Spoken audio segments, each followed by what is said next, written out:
Very good very good very good. నాతో dance చేస్తావా? నీతో పోటీ చేస్తే నేను ఓడిపోవడం ఖాయం రా. కింద పడేస్తావు. దింపు తాతయ్య. నువ్వు ముద్దిస్తే గాని దింపను రా. చీ, ముద్దివ్వడానికి నువ్వే ఆడపిల్లవా? నీతో మాటల్లో పోటీ చేసినా ఓడిపోవడం ఖాయం రా. రామయ్య బాబు, పద్మ వచ్చిందా? ఏంటది మీ ఆరోగ్యం? అది బాగానే ఉందమ్మా. పద్మ, మీ కాపురాన్ని గురించి ఎప్పటికప్పుడు వింటూనే ఉన్నాను. కిషోర్ పట్టుదలకి ప్రయోజకత్వానికి చాలా ఆనందిస్తున్నానమ్మా. తాత, నువ్వు కథ చెప్తానన్నావు, చెప్పవా? ఓహోహో అన్నాను కదూ. అవును రోయ్, చెప్తాను. అమ్మా పద్మ, నువ్వు బుల్లిబాబుని ఎత్తుకుని అయ్యగారింటికి వచ్చినప్పుడేనమ్మా అయ్యగారి ముఖంలో నవ్వు కనిపిస్తుంది. మనవడంటే అయ్యగారికి భలే ఇష్టం. ఓహో అలాగా, ఇట్స్ ఆల్ రైట్. రేపు కోర్టులో కలుసుకుందాం. Good night.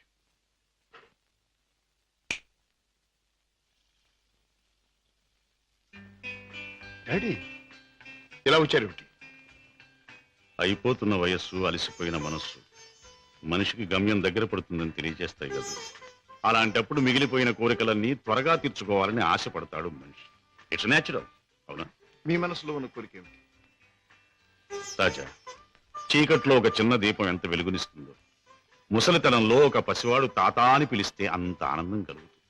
కళ్ళకు వాడంత వెలుగవుతాడు అని రామయ్య తరచూ చెబుతుంటాడు. అప్పుడు మీరేమనేవారు? నేనా? నిజమేనని ఒప్పుకునేవాడిని. రాజా, అనుక్షణం బిజినెస్ వ్యవహారాల్లో పడి కన్నబిడ్డలకు జరపవలసిన ముద్దు ముచ్చట్లు మర్చిపోతున్నానేమో అనిపిస్తుంది. అందుకే పద్మ తన పెళ్లి తాను చేసుకుంది. ఆ పెళ్లి కళ్ళారా చూసి అదృష్టం పోగొట్టుకున్నాను. కానీ రాజా, నీ విషయంలో మాత్రం అలా జరగదు. నీ మనసులో ఎవరైనా ఉంటే చెప్పు, నేను అభ్యంతర పెట్టను. మనస్ఫూర్తిగా ఒప్పుకుని దీవిస్తాను. Thank you daddy, thank you. Good night. Good night. అవును బాస్, ఆ రంగయ్యని మీరు ఎలాగైనా రక్షించాలి. అసలు ఆ రంగయ్య ఎవరు? మా ఇంటి దగ్గర ఉండే టాక్సీ డ్రైవర్. మనిషి ఎంతో మంచివాడు, అమాయకుడు. చెయ్యని నేరానికి అన్యాయంగా జైలు పాలయ్యాడు. అతని మీద ఆధారపడ్డ అతని కుటుంబం అంతా చాలా బాధపడుతున్నారు. బాస్, మీరు ఎలాగైనా రక్షిస్తే వాళ్ళ కుటుంబానికి సాయం చేసిన వాళ్ళు అవుతారు. అలాగే సీత, ఈ కేసు నేను టేకప్ చేస్తాను. నేరస్తుల్ని శిక్షించడమే కాదు, అమాయకుల్ని రక్షించడం కూడా న్యాయవాదుల బాధ్యత, కర్తవ్యం. It's my duty. రంగయ్య, తప్పు చేయని వాడు దేనికి భయపడక్కర్లేదు. నీకు జరిగింది ఏమిటో చెప్పు. చెబుతాను బాబు, చెబుతాను. బెస్తపేటలో ట్యాక్సీ పెట్టి కూర్చున్నాను. ఇంతలో ఓ పెద్ద మనిషి చేపల గంప డిక్కీలో పెట్టించి ట్యాక్సీ ఎక్కి కూర్చున్నాడు.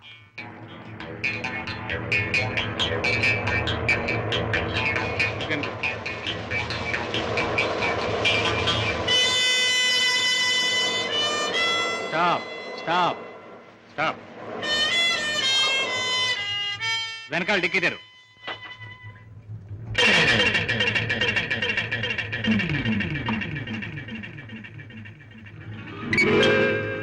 ఈ చేపల గంప ఎవరిది?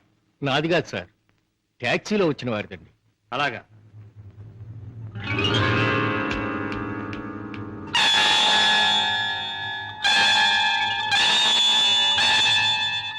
ఏరా, చాలా తెలివి మీరిపోయారా మీరు? నాకేం తెలియదు సార్, ట్యాక్సీలో ఉన్న పెద్ద మనిషిదేనండి. ట్యాక్సీలు ఎవరు లేరు సార్. దొంగ వెధవ, పోలీసులు కళ్ళు కప్పి బంగారం రవాణా చేస్తావా? పట్టుబడగానే లేని పెద్ద మనిషి పేరు చెబుతావా? నీ సంగతి, నీ ముఠా సంగతి తెలుస్తాను. అలా తప్పు చేసినాడు, తప్పించుకున్నాడు. నేను జైలు పాలయ్యాను.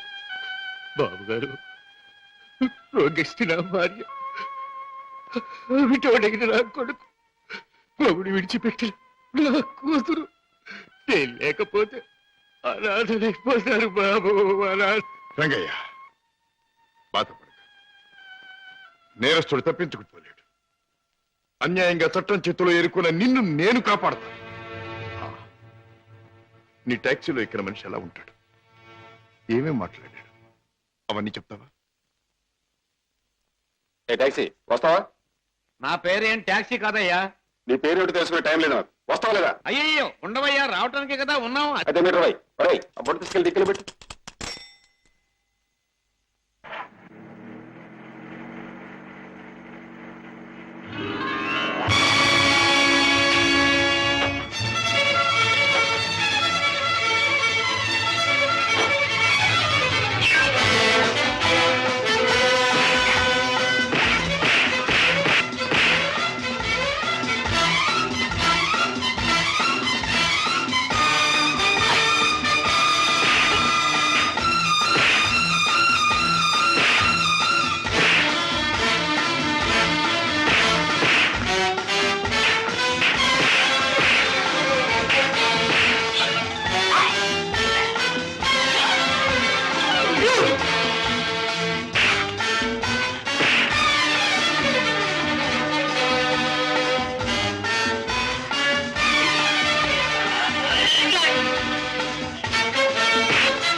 రేయ్, నీలాంటి దేశద్రోహులు చట్టం నుంచి తప్పించుకోలేరు.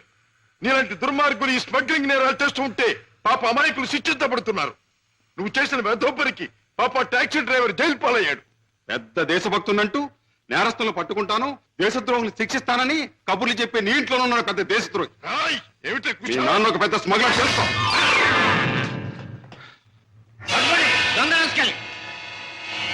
మా నాన్న స్మగ్లరా?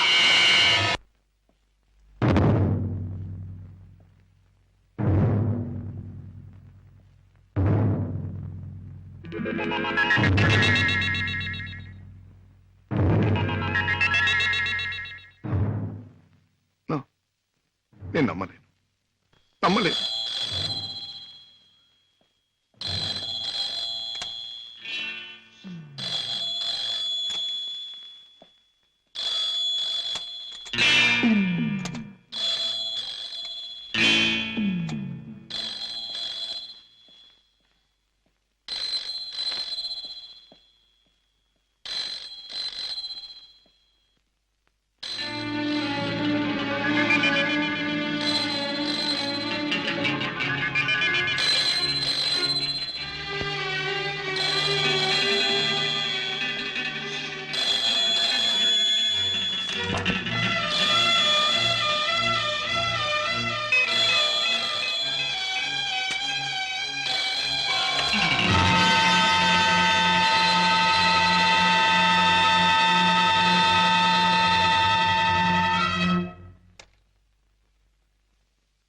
మిస్టర్ శశిభూషణ్, మొన్న నువ్వు లండన్ లో విలువ కట్టిన వజ్రాలను మళ్ళీ నువ్వు ఒకసారి చూడాలని అవతల స్మగ్లర్స్ అడుగుతున్నారు. కనుక రేపు మళ్ళీ నువ్వు బయలుదేరాలని బాస్ చెప్పారు.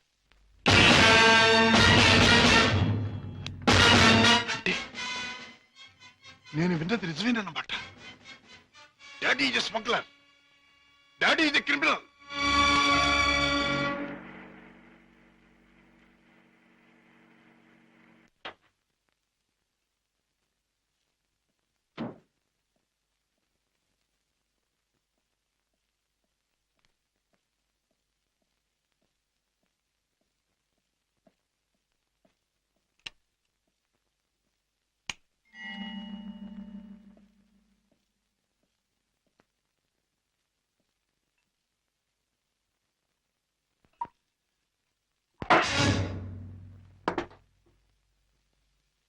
నాకు పోయండి.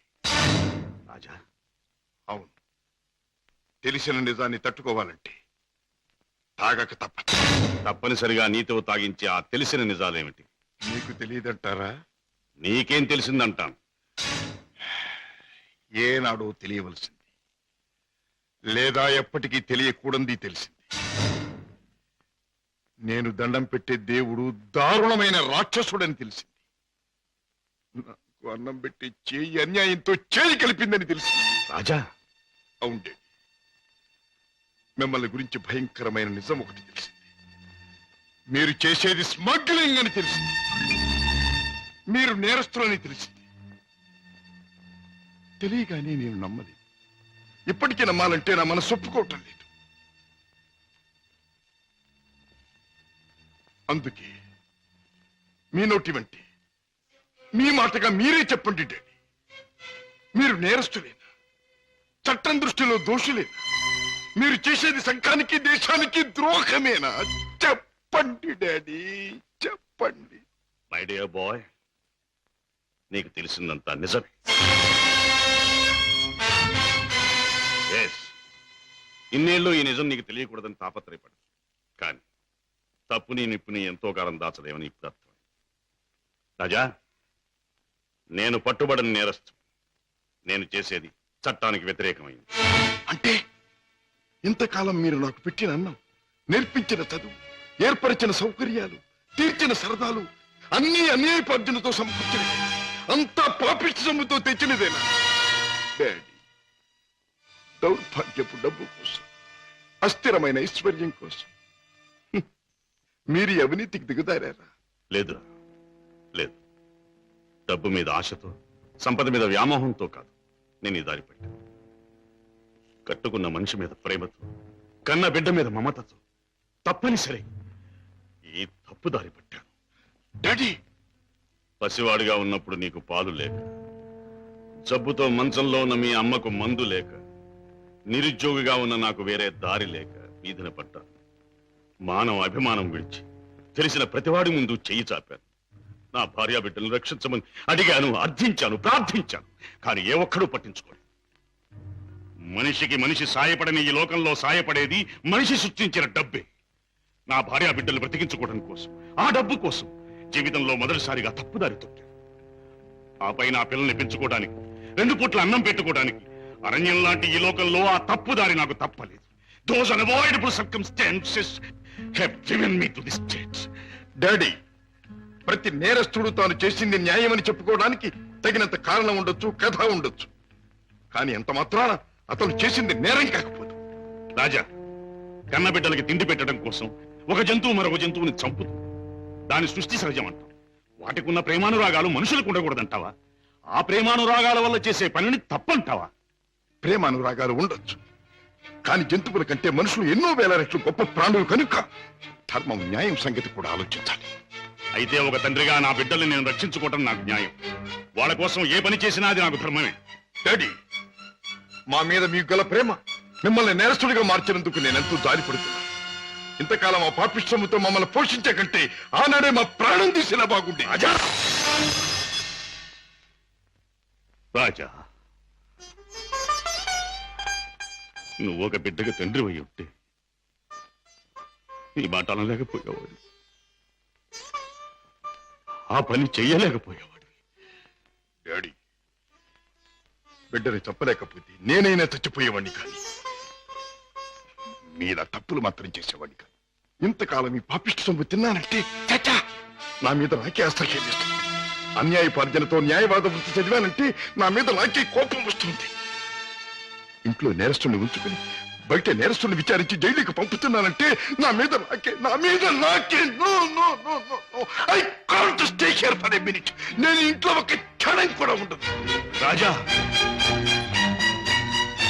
రాజా, ఒక్క మాట. ఆడపిల్ల కన్నవాళ్ళని వదిలిపెట్టి వెళ్ళడం సహజం. కానీ కన్న కొడుకు కడదాకా కన్నవాళ్లతోనే ఉంటాడు. పోయాక కాటిదాకా సాయం వస్తాడు. కొరివి పెట్టి సాగనంపుతాడు. ఆశతో నీ మీదే ప్రాణాలన్నీ పెట్టుకున్న ఈ డాడీని అర్ధంతరంగా ఒంటరిని చేసి వెళ్ళిపోతావా? డాడీ, నేను వెళ్ళిపోతున్నది అన్యాయపాలయం లాంటి ఇంట్లో నుంచి, చట్టాన్ని వ్యతిరేకించిన ఒక నేరస్తుడి నుంచి. అంతేకాని మా డాడీ మనసులో నుంచి కాదు. నేనే మీకు కావాలనుకుంటే బ్రతికిన మీ జీవితాన్ని, సంపాదించిన ఆస్తిపాస్తుల్ని, మీ ఇంటిని, మీ సర్వస్వాన్ని మీరు వదులుకోవాలి. ఒక సామాన్యమైన మనిషిగా, మమత నిండి ఉన్న ఒక మామూలు తండ్రిగా ఎప్పుడు మీరు నా గడపలోకి అడుగు పెడతారో అప్పుడు ఆప్యాయతో మీ చేయి అందుకుంటాను. ఆదరంతో మిమ్మల్ని లోపలికి తీసుకుపెడతాను. లేకపోతే ఈ కొడుకే మీకు లీడనుకోండి. Good bye. రాజా, రాజా,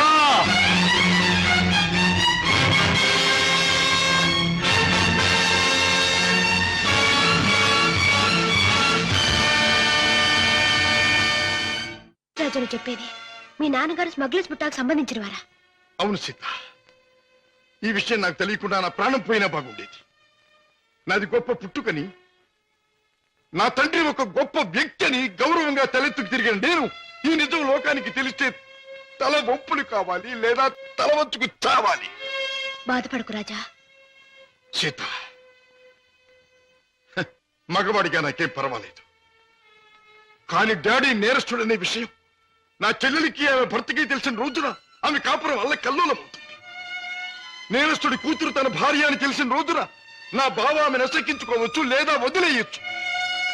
రాజా, ఆమెకి నిజం తెలియనివద్దు.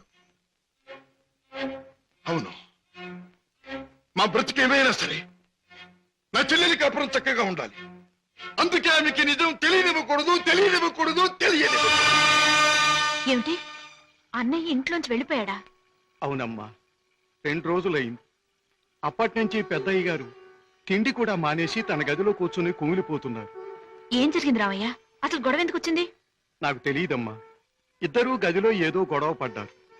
రాజాబాబు తనే పోతానన్నాడో పెద్దయ్య గారు పొమ్మన్నారో నాకు తెలియదమ్మా. బాబేడి? తాతగారు, తాతగారు. నువ్వా బాబు? రా, కూర్చో. నువ్వైనా వచ్చావు, సంతోషం. మా ఎండిపోయాడా? ఎందుకని? నువ్వు కోపడ్డావా? లేదు బాబు, వాడే నన్ను కోపడి వెళ్ళిపోయాడు. ఉండమని ఏడ్చినా ఉండలేదు. ఏమిటి డాడీ, అన్నయ్య ఎందుకు వెళ్ళిపోయాడు? మిమ్మల్ని ఎందుకు కాదనుకున్నాడు? కాదనుకున్నది వాడు, వెళ్ళిపోయింది వాడు. ఈ ప్రశ్న నన్ను కాదమ్మా అడగాల్సింది, వాణ్ణి. చూడమ్మా, మీ అమ్మ చనిపోయినప్పుడు మీ ఇద్దరిని చూసుకుని బతికాను. నువ్వు పెళ్లి చేసుకుని వెళ్ళిపోయినప్పుడు వాణ్ణి చూసుకుని బతికాను. ఇప్పుడు వాడు కూడా వెళ్ళిపోతే ఇంకెవరిని చూసుకుని బ్రతకాలి? ఎందుకు బ్రతకాలి? బాధపడకండి డాడీ, నేను అన్నయ్యతో మాట్లాడతాను. నచ్చ చెప్పి మనసు మార్చి మీ దగ్గరకు వచ్చేటట్టు చేస్తాను. అబ్బా, ప్లీజ్, నేనేమి చెప్పలేను, చెప్పను. నన్నేమి అడక్కు. నిన్నేమీ అడగనన్నయ్య, కానీ నేనే ఒక విషయం చెప్తాను విను. అమ్మ పోయాక మళ్ళీ పెళ్లి చేసుకుంటే సవతి తల్లి మనల్ని సరిగ్గా చూడదని మళ్ళీ పెళ్లి చేసుకోవడం మానేశారు ఆయన. తల్లి లేని లోటు పెంపకంలో తెలియకూడదని తనే తెల్లై మనల్ని పెంచారు. పెరిగొస్తున్న మనమే తన సర్వస్వం అనుకున్నారు. ఇలా జీవితంలో ఎంతో త్యాగం చేసి ఎన్నో సుఖాల్ని పోగొట్టుకున్న మన డాడీ ఈ రోజు నువ్వు ఇల్లు విడిచిపెట్టి రాగానే ఎంత కుమిలిపోతున్నారో తెలుసా? అన్నయ్య, ఈ వయసులో ఆయన ఎందుకు బాధ పెట్టాలనుకుంటున్నావు? ఎందుకు ఒంటరివాణ్ణి చేసి శిక్షించాలనుకుంటున్నావు? ఎందుకు ఆయన గుండెల్ని గాయపరచాలనుకుంటున్నావు? ఎందుకన్నయ్యా, ఎందుకు? నీ మాటలతో నన్ను వేధించు. వెళ్ళిపో. వెళ్తానన్నయ్యా, వెళ్తాను. కానీ ఒకటి మాత్రం గుర్తుంచుకో, కారణం ఏదైనా దైవం లాంటి డాడీని బాధ పెట్టడం మాత్రం పాపం అన్నయ్య, పాపం.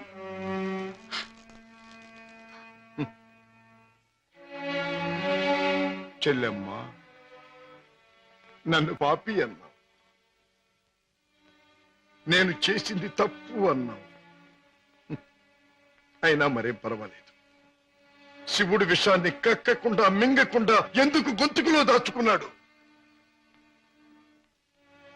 అది మాత్రం గుర్తుంచుకో. వెళ్ళమ్మా, వెళ్ళు. అవును డాడీ, ఎంత అడిగినా వెళ్ళిపోవడానికి కారణం మాత్రం అన్నయ్య చెప్పలేదు. కానీ ఎట్టి పరిస్థితుల్లోనూ ఇక్కడికి రానని ఖచ్చితంగా చెప్పేశాడు.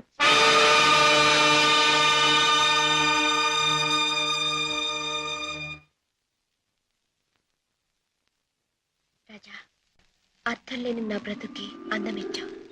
నిన్ను కలిసాకే నా జీవితం ఎంతో మధురంగా